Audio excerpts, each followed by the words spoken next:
The dining table seated 4. Brown staining covered the canvas divider behind the guest chair.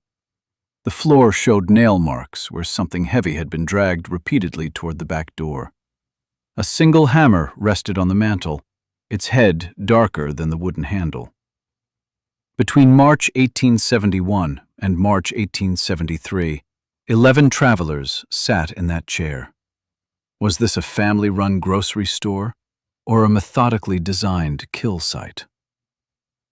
Before we dive into the story, what's the darkest case you've ever heard or experienced? Write it in the comments. Let's compare notes. Also, tell us where you're watching from today and what time is it right now. We're building a community of truth seekers who aren't afraid of the dark. Now, let's continue with the story. The Labette County Sheriff's Office documented 23 missing person reports between January 1871 and April 1873. 11 of those reports share identical geographic coordinates. County records show approximately 150 travelers passed through Labette County monthly during this period. Most arrived safely at their destinations, but examine the demographic clustering of the 11 who vanished. 9 were adult men traveling alone. 8 carried documented amounts of cash exceeding $50. 7 specifically mentioned stopping at homesteads for supplies along the Osage Trail. The statistical probability of this clustering occurring randomly calculates to less than 0.03%. Someone was selecting victims according to specific criteria. The Osage Trail connected Independence, Kansas to Fort Scott, cutting directly through Labette County's open prairie. Homestead records from 1870 show sparse settlement along this route. Families typically positioned their properties near water sources or established townships. The Bender family homestead, registered in November 1870, sits directly on the trail itself, not Near it. On it. Property surveys from the county assessor's office reveal something else. Every other homestead along this section of trail maintained at least half-a-mile distance from the roadway. The Benders built within 20 yards. Analysis of foot traffic patterns suggests their location intercepted nearly every traveler heading northeast. This was not coincidental placement. This was strategic positioning. Cross-reference the homestead registration date with missing person reports. The first disappearance occurred on March 9, 1871. The Bender family completed construction of their cabin in February 1871. Timeline analysis shows a 4-week gap between occupancy and the first vanishing. This gap likely represents observation time, studying traveler patterns before initiating criminal activity. But here's what the records don't show. Local law enforcement received each missing person report, filed each one properly. Yet investigation documents for this period contain no follow-up inquiries, no witness interviews, no search party deployments. Compare this to other missing person cases in neighboring Montgomery County during the same time frame. Those investigations show immediate response protocols, multi-day search operations, witness canvassing within 48 hours of reported disappearance. Why did identical situations receive opposite institutional responses? The answer likely involves the victims themselves. Review their documented identities. Recent immigrants, itinerant laborers, men traveling without family connections in Kansas, people whose disappearances wouldn't generate sustained political pressure, people whose deaths wouldn't demand answers from county officials. The Benders understood something fundamental about frontier law enforcement. Jurisdiction meant nothing without constituents demanding accountability. Consider the physical evidence available even before the crime scene discovery. Multiple travelers reported unsettling encounters at the Bender property between 1871 and 1873. These reports exist in county records, sworn testimony documented months before bodies were found. One witness described refusing to sit in a specific chair after noticing staining on fabric. Another mentioned seeing a family member concealed behind a divider holding a blunt instrument. Each witness filed formal statements with local authorities. No investigations resulted from these reports. This pattern suggests two possibilities. Either law enforcement officials were incompetent to the point of criminal negligence, or they were deliberately avoiding investigation of the Bender property. Both explanations require examination. Incompetence seems unlikely, given the documented efficiency of other investigations during this period. Deliberate avoidance suggests either corruption or intimidation. But there's a third possibility the records hint at. Several documents reference the Bender family's strange practices and foreign ways. The 1870s Kansas frontier harbored deep suspicion of German immigrants. Local officials may have avoided the property not due to corruption, but due to cultural prejudice masked as respect for privacy. Whatever the reason, this institutional failure allowed the pattern to continue for 2 full years.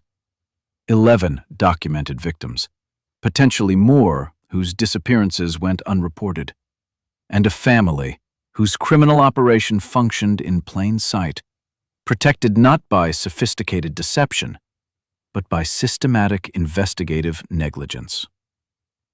The question isn't how the Benders committed these crimes. The question is how they were allowed to continue for 24 months. 4 people filed a homestead claim in November 1870, but their legal documents tell 4 different stories about who they actually were.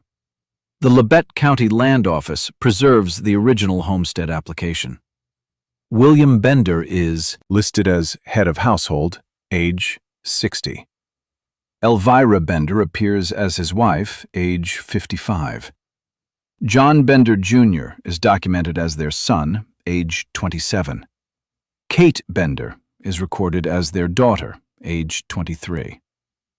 The application follows standard legal format for family homesteading. Nothing appears irregular on initial examination. But cross-reference this document with other public records from the same period. The contradictions emerge immediately. The 1870 federal census for Labette County lists the same 4 individuals at the same property address. However, this census document describes William and Elvira as unrelated German immigrants rather than married spouses. The relationship fields show blank entries where spousal connections should appear. John Jr. and Kate are listed without any documented familial relationship to William or Elvira. 2 official government documents, filed within months of each other, containing fundamentally contradictory information about the same 4 people. Marriage records present additional problems. Searches of Kansas territorial and state marriage licenses between 1855 and 1870 reveal no union between William and Elvira Bender. Expand the search to include Missouri, Nebraska, and Iowa territories where German immigrants commonly entered the United States. No matching records exist. If William and Elvira were married, that marriage occurred either outside documented territories or never happened at all. The Kansas City Public Records Office maintains immigration manifests for German arrivals between 1860 and 1870. Analysis of these documents shows arrivals matching the names William Bender and Elvira Bender, but on different ships in different years. William appears on a manifest from 1863, arriving from Bremen. Elvira appears on an 1865 manifest from Hamburg. No shared travel history. No indication these individuals knew each other before arriving in Kansas. This suggests the family unit was constructed after immigration, not before. Kate Bender presents the most significant documentary puzzle. Between 1871 and 1873, she placed multiple advertisements in Kansas newspapers. These ads identify her as Professor Miss Kate Bender, psychic medium and healer. The title, Professor, typically indicated formal academic credentials during this period. University records from Kansas, Missouri, and Eastern institutions show no graduation records for any Kate Bender. Medical licensing boards maintained mandatory registration for anyone claiming healing abilities. No Kate Bender appears in these registrations. The advertisements also reveal linguistic inconsistency. Kate's published notices demonstrate fluent English with sophisticated vocabulary and proper grammar. Yet multiple witness statements from the 1873 investigation describe her speaking with a heavy German accent, sometimes claiming limited English comprehension. Court testimony from survivors indicates Kate would switch between fluent English and broken German-accented speech, depending on the situation. This suggests calculated performance rather than authentic linguistic limitation. Property transaction records add another layer of contradiction. The Bender homestead claim required proof of financial capacity to develop the land. Standard homestead applications during this period demanded demonstration of funds sufficient for construction and first-year operations. The Bender application lists a capital amount of $200, but bank records from Labette County and surrounding areas show no account holders matching any of the 4 Bender names. No documented loans, no recorded financial transactions prior to homestead filing. Where did the capital originate? One possibility involves undocumented cash brought from Germany. German immigrants often traveled with concealed funds to avoid theft during passage. This would explain the absence of banking records. But it fails to explain why the family would avoid establishing accounts after arrival, especially when conducting a legitimate grocery business. The alternative explanation is less innocent. The capital may have derived from criminal activity before homesteading. Analysis of unsolved property crimes in eastern Kansas counties between 1868 and 1870 shows elevated rates of robbery and theft targeting traveling merchants. No arrests were made in most cases. If the Benders were involved in criminal operations before homesteading, they would have strong motivation to avoid banking systems that created paper trails. The pattern across all these documents suggests intentional identity obscuration. The contradictions are too numerous and too fundamental to result from clerical errors.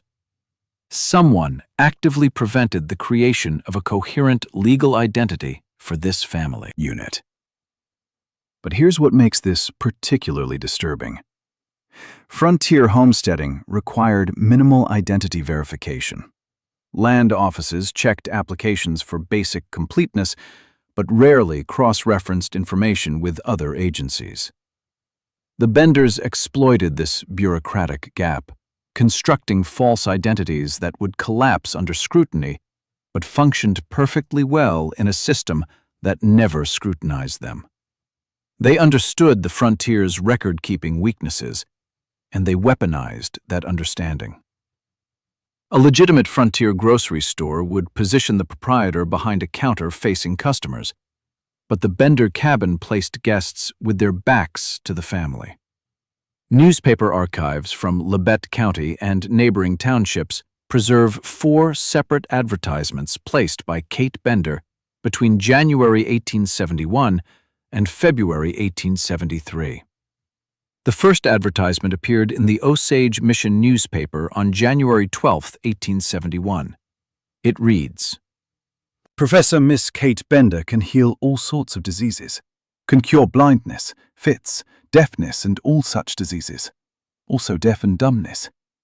Residence 14 miles east of Independence, on the road from Independence to Osage Mission, 1.5 miles southeast of Moorhead Station. Katie Bender." Analysis of this advertisement reveals strategic marketing choices. The title, Professor, conveyed academic authority despite no verifiable credentials. The claim to cure specific ailments targeted desperate travelers willing to pay premium rates for medical intervention. The precise geographic directions ensured travelers could locate the property easily. But notice what the advertisement doesn't mention. No reference to a grocery store. No indication of general retail services. This was specifically marketed as a healing practice, requiring in-person consultation. The second and third advertisements, placed in March 1871 and September 1872, followed. Similar patterns. Each emphasized Kate's purported abilities as a medium capable of contacting deceased relatives. Spiritualism peaked in popularity during the 1870s, driven by Civil War casualties that left thousands of families seeking communication with dead soldiers. Kate positioned herself to exploit this grief-driven market. The fourth advertisement, published in January 1873, introduced a crucial detail. It offered private consultations conducted in complete discretion. This language suggests services that clients preferred to keep confidential. Spiritualism carried social stigma in certain religious communities. Clients seeking Kate's services might avoid public acknowledgement of their visit. This created the perfect conditions for victim selection. Travelers who specifically sought private consultations would naturally avoid mentioning their destination to others. Financial records from the period provide additional evidence about the Bender's revenue model. The Labette County Tax Assessor's Office maintained merchant transaction logs for businesses generating sufficient income to warrant taxation. The Bender grocery store appears in these logs, with declared annual revenue of approximately $43 for 1871. Compare this to other frontier grocery operations during the same period. Average annual revenue ranged from $300 to $700. The Bender grocery generated roughly 15% of typical frontier store income. Yet the family maintained their property, purchased supplies, and sustained 4 adults for 2 full years. The declared grocery income couldn't support this operation. The financial gap suggests either undeclared revenue from Kate's spiritualism practice or income from alternative sources entirely. Credit transaction records reveal another pattern. Most frontier stores operated on mixed cash and credit systems. Established local customers received credit lines. Travelers paid cash. Analysis of surviving Bender transaction records shows the opposite pattern. Regular locals paid cash. Traveling customers received credit extensions. This reverses standard frontier business practice. Why extend credit to travelers you'll never see again, unless you never intended to collect on those debts, because those travelers would never leave? The physical architecture of the Bender cabin provides the most compelling evidence of premeditated design. Investigation reports from April 1873 include detailed architectural surveys conducted by the examining posse. The cabin measured 16 feet by 20 feet. A canvas curtain suspended from the ceiling divided the space into 2 sections. The front section functioned as the grocery and dining area. The rear section served as private family quarters. Standard frontier cabin design placed family sleeping areas in lofts or separate attached structures. The Bender layout eliminated privacy between commercial and residential spaces. This design choice only makes sense if the rear section served operational purposes beyond sleeping quarters. The curtain itself presents forensic significance. Investigation reports describe it as heavy canvas reinforced at hanging points, suspended from ceiling beams by iron hooks. This wasn't decorative fabric. This was industrial-grade material designed to support substantial weight and withstand repeated stress. Witness testimony from survivors describes the seating arrangement during meals. Guests were positioned at the dining table with their backs to the curtain. Family members sat on the opposite side, facing the guest. This arrangement violated standard frontier hospitality customs, where hosts typically gave guests the position of honor facing the room's entrance. The layout had clear tactical advantages. Guests facing away from the curtain couldn't observe movement in the rear section. Family members facing the guest could monitor their reactions and coordinate signals without the guest noticing. Architectural analysis suggests the canvas divider served as both visual barrier and potential acoustic buffer. Heavy canvas would muffle sounds from the rear section. This matters when considering what activities might require sound dampening. The cabin's structural design reveals planning that preceded criminal activity. You don't accidentally build a space this specifically configured. Someone designed this layout with full knowledge of how it would be used. The grocery store was never the business model. It was the cover story.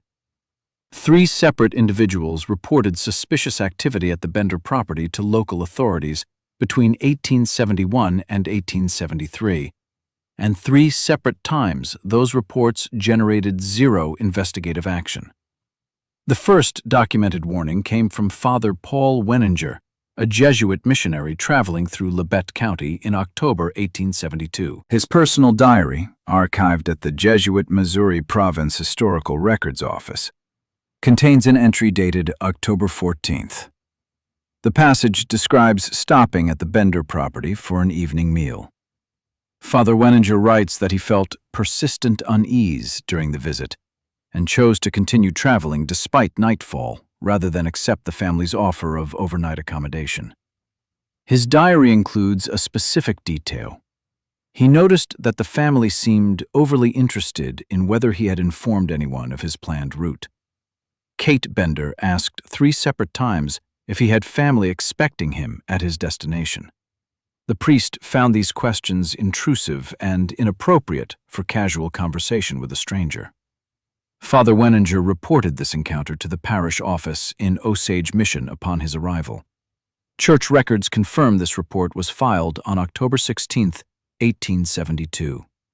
The parish forwarded his concerns to the Labette County Sheriff's Office with a formal letter requesting inquiry into the Bender family's activities. No investigation resulted from this ecclesiastical complaint. The second witness came forward in January 1873. William Pickering, a land surveyor traveling from Independence to Fort Scott, stopped at the Bender cabin for a meal. His sworn testimony, provided to investigators in April 1873 after the crime scene discovery, includes specific forensic observations.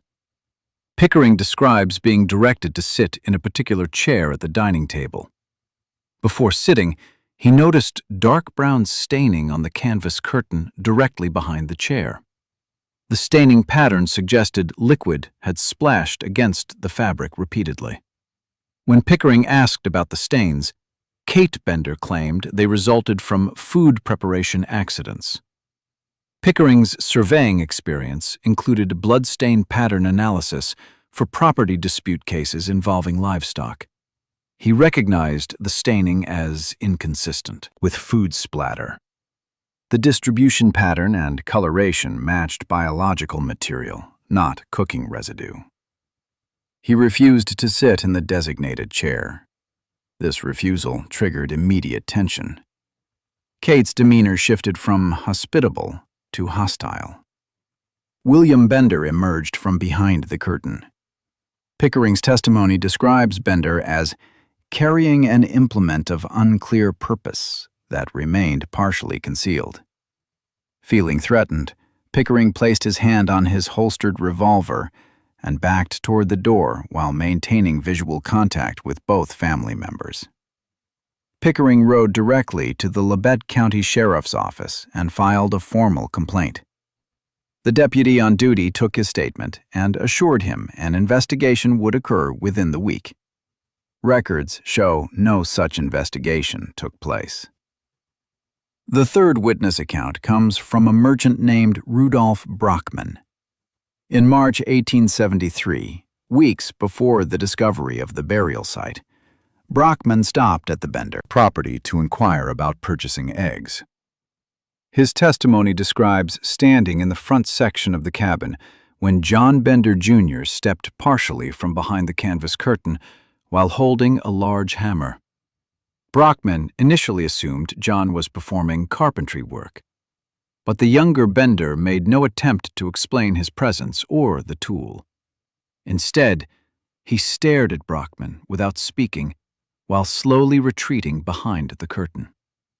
Kate Bender quickly moved to block Brockman's view and ushered him toward the exit, stating they had no eggs available.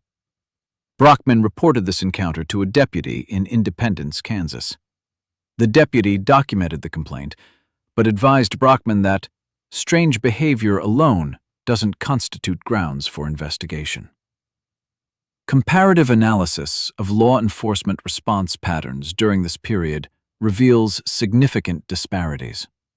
Montgomery County records from 1871 through 1873 show that reports of suspicious activity typically generated investigation within 72 hours. Investigative protocols included property visits, witness interviews, and neighborhood canvassing. Labette County handled the Bender-related complaints differently. Despite 3 separate reports from credible witnesses describing threatening behavior and suspicious circumstances, no deputy ever visited the property for follow-up questioning. No neighbors were interviewed about the family's activities. No surveillance was established. This differential treatment suggests multiple possible explanations.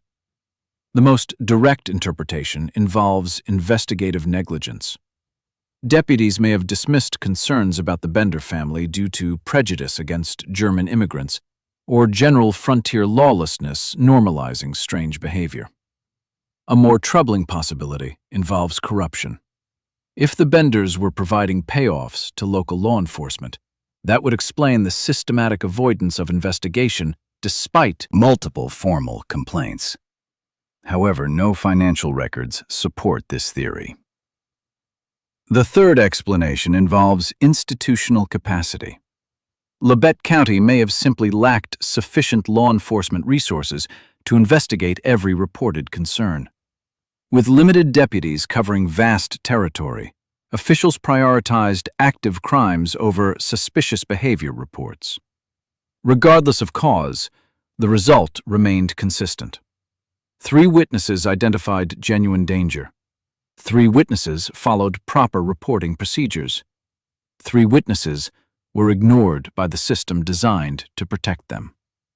And the body count continued rising for 16 more months.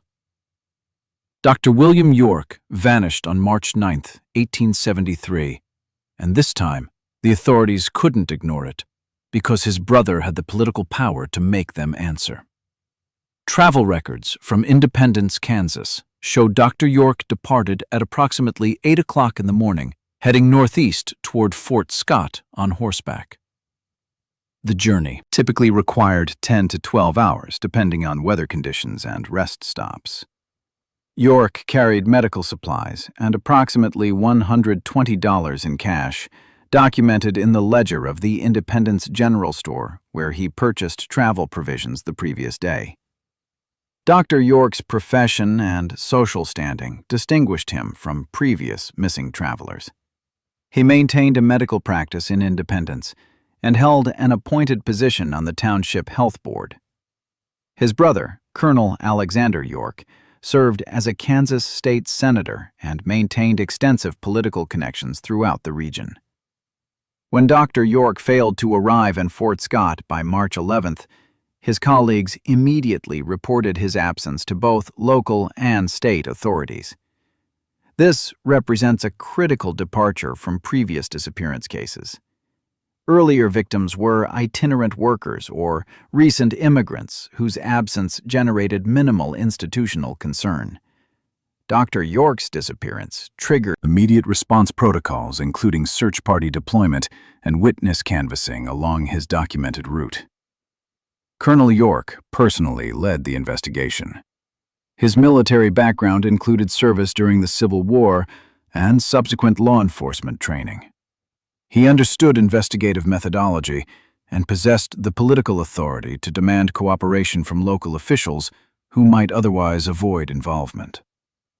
Timeline analysis conducted by Colonel York established that his brother's route necessarily intersected the Bender property. The Osage Trail provided the only practical path between Independence and Fort Scott. Any traveler making this journey would pass within direct sight of the Bender cabin. Colonel York compiled a list of every homestead and way station along this route and systematically visited each location, seeking information about his brother's passage.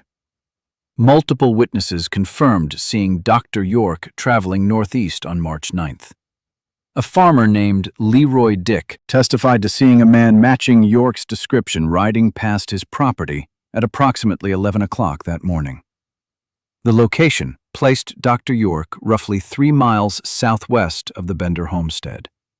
No subsequent sightings were documented. Colonel York arrived at the Bender property on March 28, 1873. His written account of this encounter, preserved in Kansas State Archives, provides detailed documentation of the confrontation. The colonel presented himself as a concerned brother seeking information about his missing sibling.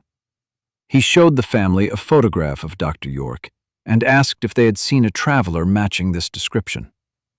Kate Bender's response revealed calculated manipulation. Rather than simply denying knowledge, she offered to conduct a spiritual séance to contact Dr. York's spirit and determine his location. She suggested that psychic communication could reveal whether he was alive or deceased and provide specific geographic information about his whereabouts. This tactic served multiple purposes. It positioned Kate as helpful and cooperative. It deflected direct questioning about physical evidence. It introduced supernatural explanation for the disappearance that would redirect investigation away from criminal activity. If the séance revealed that Dr. York had died from natural causes or robbery elsewhere, it would eliminate the Bender property from investigative focus. Colonel York declined the séance offer and continued questioning the family about their observations of travelers passing the property. According to his account, Elvira Bender's demeanor shifted dramatically during this questioning. She became verbally aggressive and physically confrontational, moving toward Colonel York in what he described as a threatening manner. William Bender and John Bender Jr. positioned themselves near the cabin's entrance, effectively blocking the colonel's exit route. Colonel York's military training made him recognize tactical positioning when he observed it. He placed his hand on his holstered weapon and stated clearly that he would return with legal authority if the family could not provide satisfactory answers about travelers using the road. The confrontation ended without physical violence, but Colonel York's report indicates he left the property believing the family had direct knowledge about his brother's fate. He immediately returned to Independence and organized a formal search posse with county authorization. The posse planned to return to the Bender property on April 1, 1873, with legal authority to search the premises and question the family under official capacity. But when they arrived on the scheduled date, the property stood abandoned. The Benders had fled. Timeline reconstruction shows the family departed within 48 hours of Colonel York's visit. This timing eliminates coincidence as an explanation. They fled specifically because they understood that Colonel York's political connections would generate the sustained investigation they had avoided for 2 years. The question that haunted investigators afterward was simple but devastating. How many lives could have been saved if earlier victims had possessed the same political power to demand justice? The abandoned cabin contained structural modifications that no legitimate grocery operation would require, and the investigating posse documented every detail. Billy Toll, who owned the adjacent property 3/4 of a mile east, noticed the Bender livestock on April 18, 1873. The animals showed signs of prolonged neglect. Cattle bellowed from thirst. The horses appeared gaunt. Toll approached the cabin and found the front door standing open with no occupants present. Standard frontier practice dictated that families traveling for any duration secured their properties and arranged neighbor care for livestock. The Benders had done neither. Toll immediately rode to Cherryvale and reported the abandonment to local authorities. A posse formed within hours, led by Township Trustee Leroy Dick and including Colonel Alexander York. The group arrived at the property on the same afternoon with authorization to conduct a thorough examination of the premises. The official investigation report, filed with Labette County on April 19, 1873, provides forensic documentation of the cabin's interior layout. The front section contained a table, 4 chairs, basic shelving with minimal grocery inventory, and a wood stove. The canvas curtain divided the space exactly as survivor witnesses had described. The rear section held sleeping pallets and personal belongings, but the investigating team discovered architectural features that transformed their understanding of the site. The dining table sat atop a section of floor that appeared recently installed. The surrounding floorboards showed weathering and wear, consistent with 2 years of use. The boards directly beneath and around the table appeared newer, with minimal surface damage and different nail patterns than the original construction. Deputy Sheriff Ed Morphy directed the team to remove the table and examine the floor beneath. Lifting the table revealed a trap door measuring approximately 4 feet by 4 feet. The door itself had been reinforced with iron plates bolted to the wooden frame. Iron hinges allowed the door to open downward into a cellar space beneath the cabin. Standard frontier root cellars typically measured 6 to 8 feet deep and included wooden steps or ladder access for safe entry. The space beneath the Bender cabin measured roughly 6 feet deep but contained no access ladder or steps. The only entry method involved dropping directly through the opening. This design choice eliminated any legitimate storage function. You couldn't safely retrieve supplies from a cellar requiring a 6-foot drop with no climbing apparatus. The floor of this substructure showed extensive biological contamination. The investigating team's report uses the clinical term organic material saturation to describe soil conditions. Laboratory analysis conducted later that week identified the material as human blood that had pooled and saturated the earthen floor to a depth of approximately 18 inches. The volume of biological material present indicated this was not a single incident, but accumulated evidence from multiple events over an extended period. Forensic analysis suggested the contamination represented at least several months of repeated deposits. The concentration and distribution pattern was consistent with gravitational flow from the trapdoor opening downward into the cellar space. Architectural analysis revealed additional deliberate design elements. The support beams beneath the cabin showed reinforcement far exceeding normal construction requirements. The floor joists were doubled in the section containing the trapdoor. This structural enhancement would support significantly greater weight loads than typical cabin flooring required. Why reinforce this specific section unless you anticipated mechanical stress from repeated impacts? The trapdoor mechanism included a locking system operable only from above. Iron bolts secured the door from the top side, preventing any possibility of opening it from within the cellar space. This feature served no legitimate function for a storage cellar where you would need to enter and exit while carrying supplies. Investigation of the canvas curtain revealed additional forensic evidence. Chemical analysis of the dark staining noted by William Pickering confirmed the presence of human biological material. The distribution pattern showed repeated splatter marks originating from a height consistent with an adult human standing position. The concentration focused on a specific section of canvas directly behind where the guest chair had been positioned.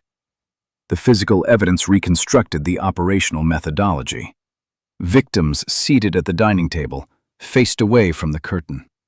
A perpetrator positioned behind the curtain could strike through the fabric without warning. The reinforced trapdoor would then provide disposal access without requiring the body to be transported outside the cabin where neighbors might observe. Every architectural element served a specific function in this process. The canvas barrier provided concealment. The reinforced floor supported the impact. The trapdoor enabled rapid disposal. The cellar prevented immediate discovery. The lack of ladder access ensured no potential for escape. This wasn't modified after the fact to accommodate criminal activity. This was purpose-built architecture designed before the first victim arrived. Someone planned this construction knowing exactly how it would be used. The orchard behind the cabin measured approximately 100 feet by 60 feet, and forensic examination of this soil would reveal why the Benders chose this specific property layout. Following the cellar discovery on April 18, 1873, the investigating posse expanded their examination to the surrounding property.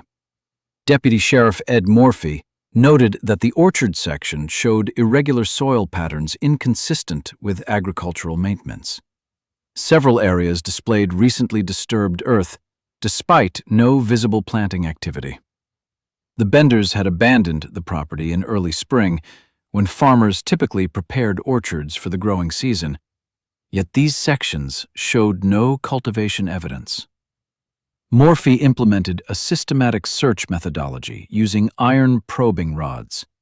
This technique, commonly employed in cemetery management and archaeological excavation during the period, involved driving metal rods into soil at regular intervals to detect subsurface anomalies. When the rod encountered dense material at depths inconsistent with natural soil composition, investigators marked the location for excavation. The first probe strike occurred on April 18th at approximately 3 o'clock in the afternoon. The rod penetrated soil easily until reaching a depth of roughly 3 feet, where resistance indicated contact with something substantial. Excavation at this location began immediately. Dr. William York's body was recovered at 4:27 that afternoon, identified by Colonel Alexander York through personal effects and physical characteristics. The official medical examination, conducted by Dr. Jeremiah Pierce of Independence, documented the cause of death as severe head trauma. The examination report uses clinical terminology to describe injuries consistent with blunt force impact from behind while the victim was in a seated position.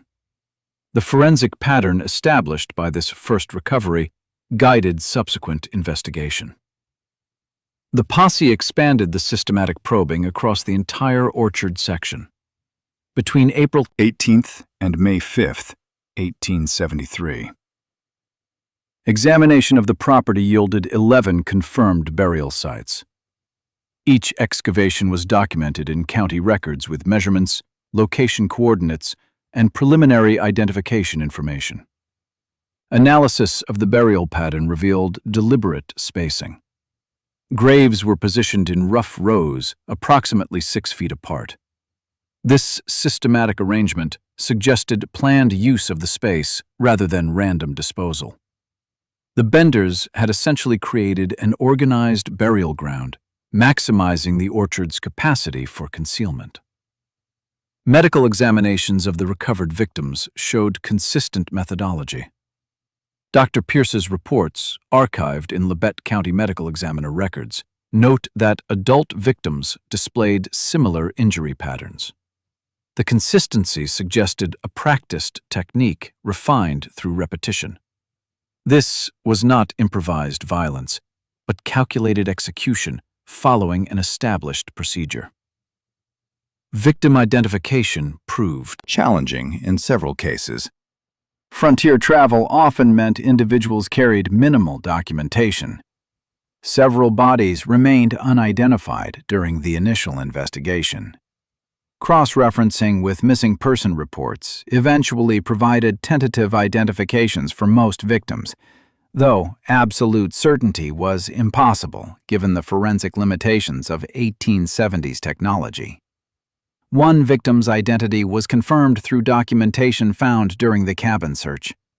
George Longcore's personal papers, discovered hidden beneath floorboards in the rear section, established his presence at the property.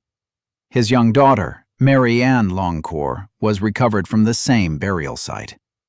The medical examiner's report for the child notes cause of death differently than the adult victims, suggesting the methodology varied based on victim age.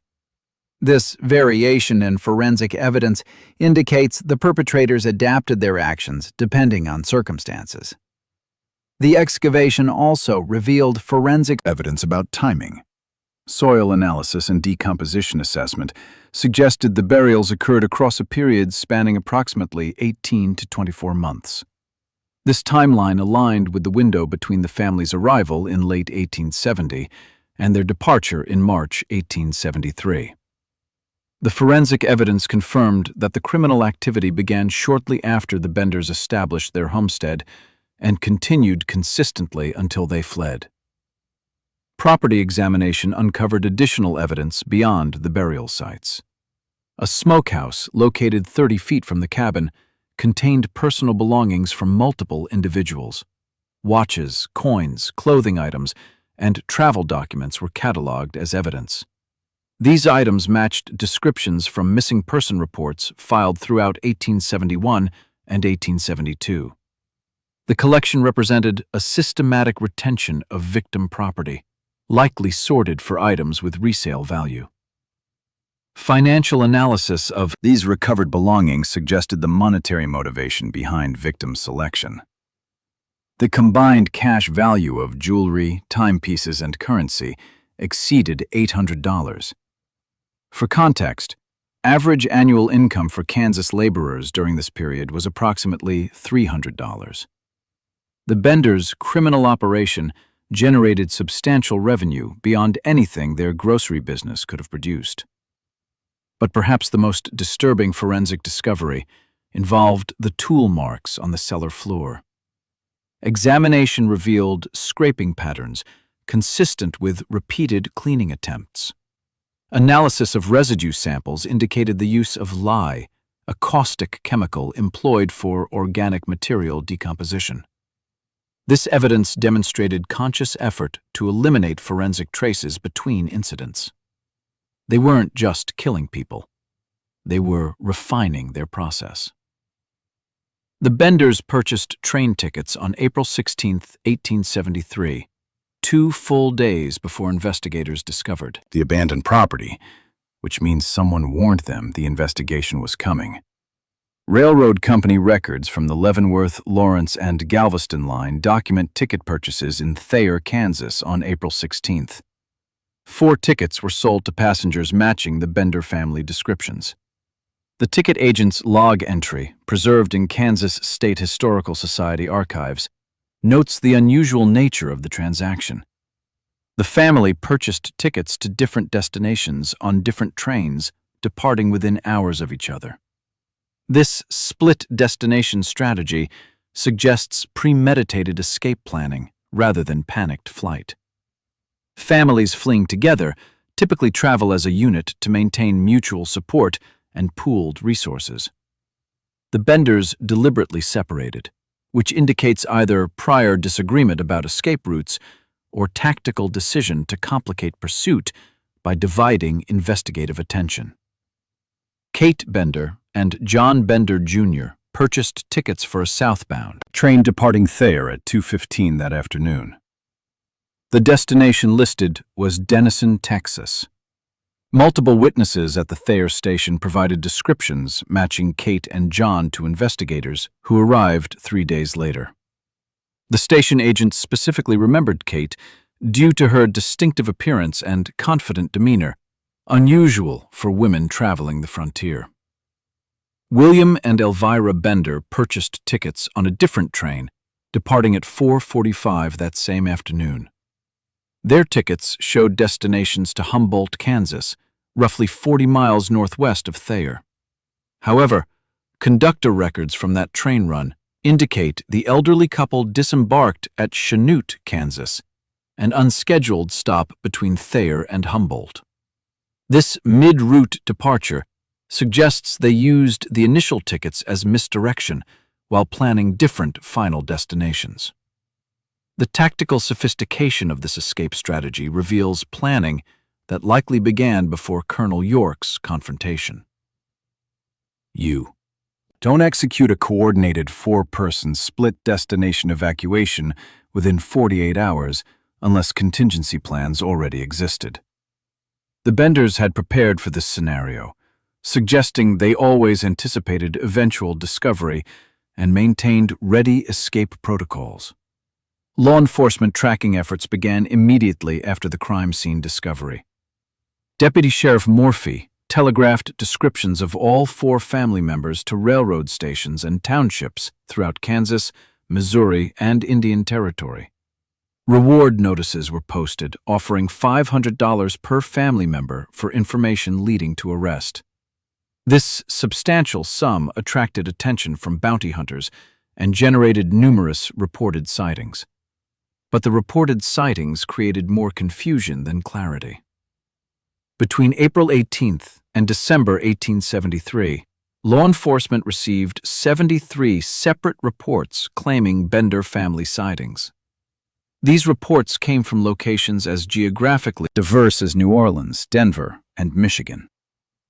Timeline analysis shows several reports claiming sightings of the same family member in different states on the same dates. The inconsistency pattern suggests 3 possibilities. First, witnesses were mistaken, identifying other German immigrant families as the Benders based on general physical similarities. Second, the Benders deliberately created false trails by having Confederates impersonate them in distant locations. Third, some reports were fabricated by individuals hoping to claim reward money without legitimate information. A crucial discovery occurred 12 miles north of the Bender property on April 20th. Local farmer Ezra Mansfield found the Bender family wagon abandoned in a ravine near his property. The horses remained hitched but showed severe signs of neglect, suggesting abandonment several days prior. Inside the wagon, investigators found clothing items, cooking utensils, and basic supplies, but no valuables or documents. The presence of essential supplies indicated hasty abandonment rather than planned disposal. This wagon discovery established that the family traveled north initially before doubling back to reach Thayer, which lies southeast of their property. This routing added approximately 15 miles to their escape journey, but avoided the main roads where they might encounter neighbors or law enforcement. The deliberate misdirection continued even in their immediate flight path. The most significant reported sighting came from Texas in July 1873. A U.S. Marshal in Denison reported encountering 2 individuals matching Kate and John Bender's descriptions. The marshal attempted to detain them for questioning, but they fled before formal arrest could occur. By the time local authorities organized pursuit, the individuals had disappeared. Without photographs or fingerprint technology, positive identification was impossible based solely on physical description and witness testimony. Meanwhile, separate reports placed William and Elvira Bender in New Mexico territory during the same time frame. These sightings came from multiple independent sources with no apparent connection to each other, lending some credibility to the claims. However, no physical evidence corroborated any of these sightings. The investigation's fundamental problem was technological limitation. 1870s law enforcement lacked centralized databases, photographic distribution systems, or rapid long-distance communication beyond telegraph. Criminals who crossed state lines effectively entered jurisdictional gaps where coordinated pursuit became nearly impossible. The Benders understood these limitations and exploited them systematically. 17 years after the Benders vanished, members of the original search posse began making statements that fundamentally contradicted the official investigation records. The first confession emerged in January 1890 from a dying man named James Southwick. Southwick had participated in the April 1873 search of the Bender property as a deputized member of the Labette County posse. On his deathbed, he provided a sworn statement to his attending physician, claiming the posse had actually apprehended the Bender family in May 1873. According to Southwick's account, a tracking party of 8 men pursued the family into Oklahoma Territory approximately 6 weeks after the crime scene discovery. The statement alleges that the group caught the Benders near the Kansas-Oklahoma border and executed them without trial. Southwick claimed the bodies were disposed of in a manner that prevented discovery, and the tracking party swore a pact of silence to avoid legal consequences for extrajudicial killing. This confession triggered a series of similar deathbed statements from other posse members over the following decade. Between 1890 and 1900, at least 4 additional men who participated in the 1873 investigation provided comparable accounts. Each confession described the same basic narrative with variations in specific details about location and methodology. Historical context provides important framework for evaluating these claims. Frontier vigilante justice during the 1870s was not uncommon, particularly in cases involving multiple victims, where official legal processes were perceived as inadequate or uncertain. Analysis of documented lynchings and extrajudicial executions in Kansas between 1870 and 1880 shows at least 37 cases where communities or posses took matters into their own hands rather than pursuing formal prosecution. The motivation for such action becomes clearer when examining the legal environment of the period. Successful prosecution required transporting prisoners to county seats, securing competent legal representation, and maintaining custody throughout lengthy trial proceedings. In remote areas with limited law enforcement resources, this process carried substantial risk of escape or rescue by accomplices. Immediate execution eliminated these risks while satisfying community demands for justice. However, significant evidentiary problems undermine the credibility of these deathbed confessions. First, the statements emerged 17 to 27 years after the alleged events. Memory degradation over such extended periods introduces substantial reliability concerns. Additionally, individuals facing death sometimes make false confessions for religious absolution, attention, or psychological relief from guilt unrelated to the specific claimed actions. More critically, documented evidence contradicts the timeline proposed in these confessions. Multiple verified sightings of individuals matching the Benders' descriptions occurred throughout the 1880s and 1890s, well after the alleged 1873 executions. These sightings came from credible witnesses, including law enforcement officials who had studied photographs and physical descriptions of the wanted family members. The most significant challenge to the vigilante execution theory came in 1889 with the arrest of 2 women in Detroit, Michigan. Sarah Davis and Almira Monroe were detained following witness reports identifying them as Elvira and Kate Bender. The case generated substantial newspaper coverage and drew attention from Kansas authorities who had maintained active warrants for the Benders since 1873. Photographic evidence from the Detroit arrest shows women bearing strong physical resemblance to known descriptions of the Benders. However, definitive identification proved impossible with 1880s forensic capabilities.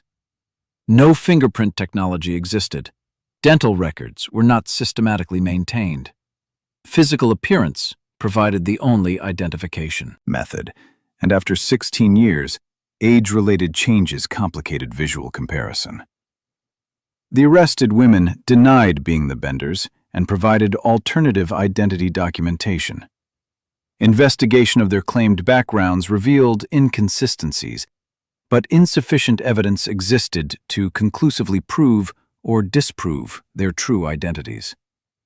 After 4 months of investigation, Michigan authorities released them due to lack of definitive proof.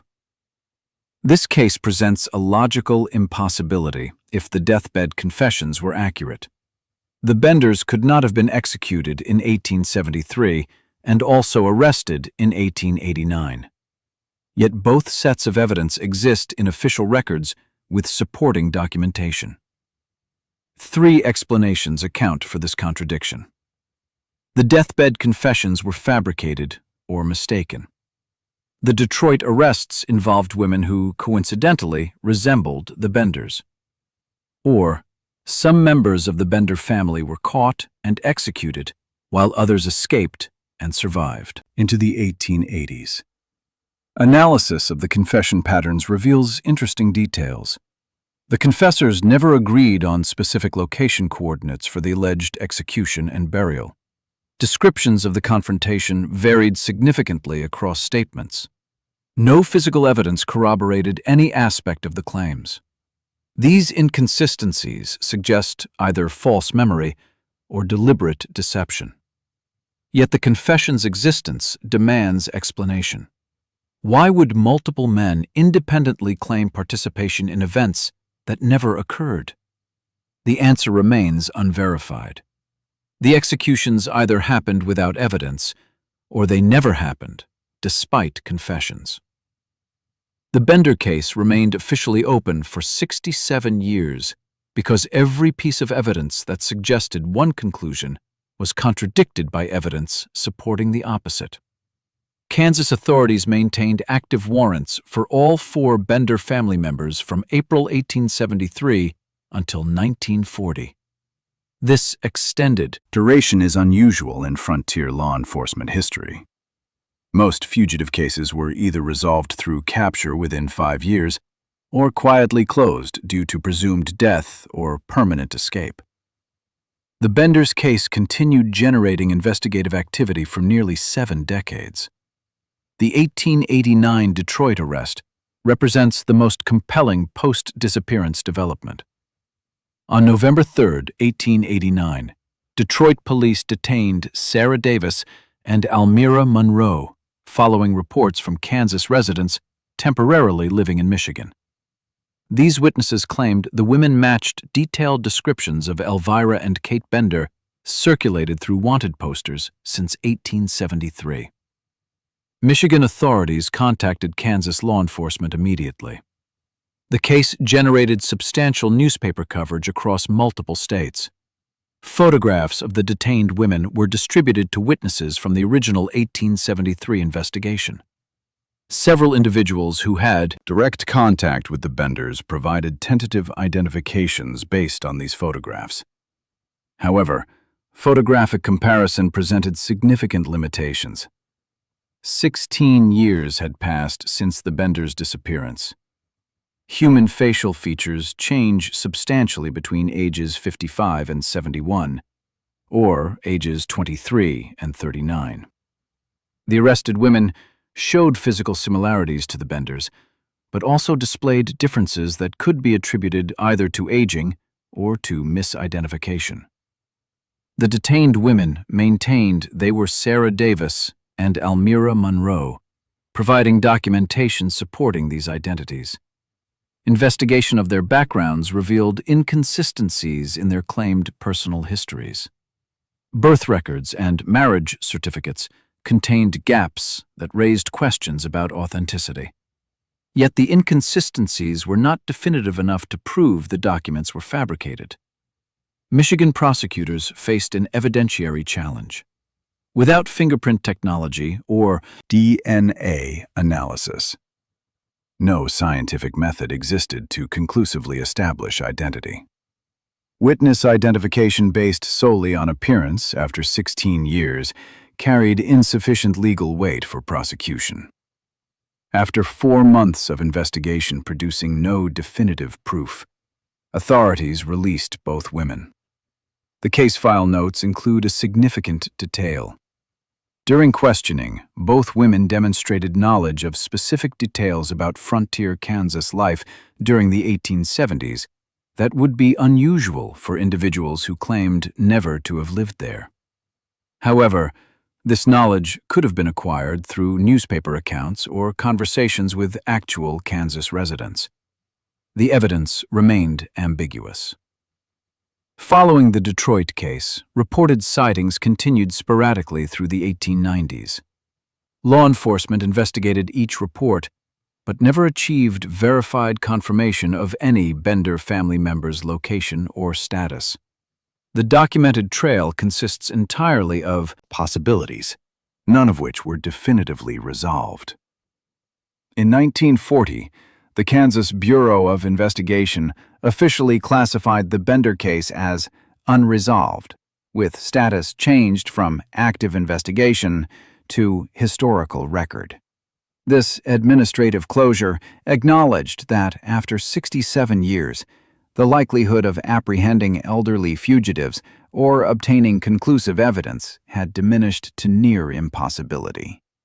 Modern forensic analysis could theoretically resolve some questions through DNA comparison if biological samples existed from verified Bender family members and from individuals suspected to be descendants.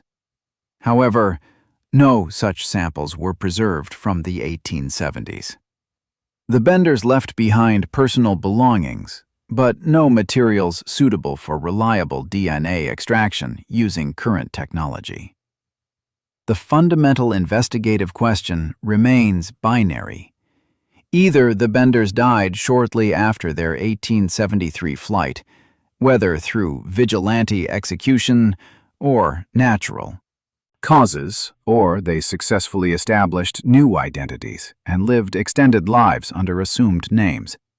The documented evidence supports both conclusions with equal weight.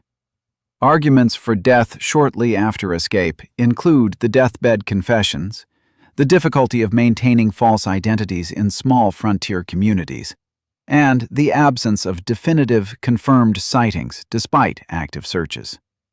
Arguments for successful escape include the multiple credible witness reports throughout the 1880s and 90s, the Detroit arrests that suggested at least 2 family members survived into middle age, and the substantial financial resources available for establishing new lives. What we know with certainty is limited. 11 people died at the Bender property between 1871 and 1873. 4 individuals identified as the Bender family fled in March 1873. No conclusive evidence exists establishing their fate after that flight. The investigation produced volumes of documentation. Witness statements, financial records, forensic reports, arrest warrants, confession testimonies. Yet this mountain of evidence resolves into contradiction rather than clarity. Were they caught, or did they escape? Dead by 1873, or alive in 1889? The evidence proves everything and confirms nothing. If this case disturbed you, if it made you question how institutional failures enable predators, then this channel needs your support. Hit that like button, because engagement tells the algorithm to show these stories to people who need to hear them. Subscribe and turn on notifications, because we're not stopping here. Next week, we're examining another case where the system failed and the perpetrators vanished. These aren't just stories. These are warnings. This is your community of investigators who refuse to let history bury its failures. Join us.